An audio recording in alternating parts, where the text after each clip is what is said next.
Hi guys! Happy Monday!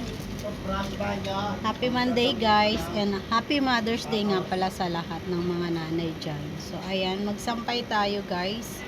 Ito nga palang ano natin sinasampay ko. Mga anak ko yung naglaba kahapon.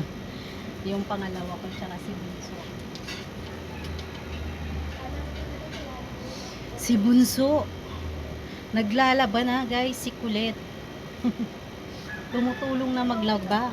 O, akalain mo yun. After 10 years, naglalaba na siya. At yung pangalawa ko, 15 years old, naglalaba na. Silang dalawa tulong kahapon sila maglaba guys. Kasi nga ako nasa trabaho. Day off ko lang talaga linggo. So, kaya sabi ko, ako na lang magsasampay. Tulong-tulong. O, diba?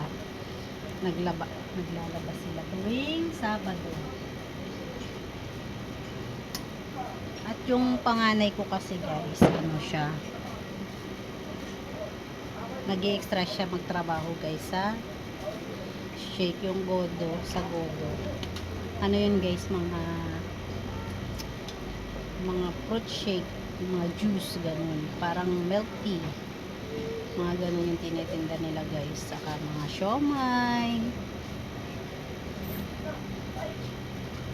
mga pagkain. So, pumapasok yun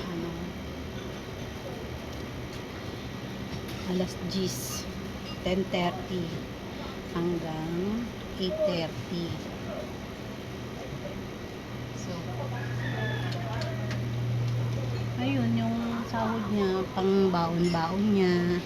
Eh, habang wala pang pasok, ayun, tinatabi niya yung pera niya.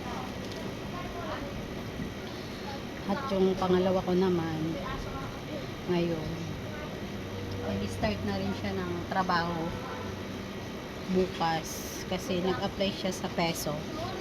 Ano naman yung para sa mga estudyante. 1 month lang ata yun. So, mag-start na rin siya bukas. O, diba? Malaking tulong na rin yung sa pasukan yung sasahurin nila. Dapat dalawa sila ng kuya niya, kaso bawal pala yung magkapatid. Kaya yung isa ko na lang yung tumuloy. Hindi na tumuloy si kuya. Kasi may extra work naman siya.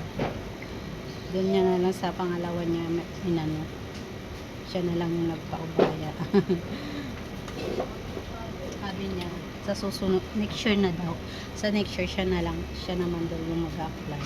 Kasi isang beses lang sa isang taon.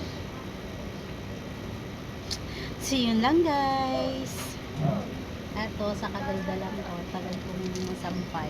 Char. So yun lang guys. Bye! Happy Mother's Day!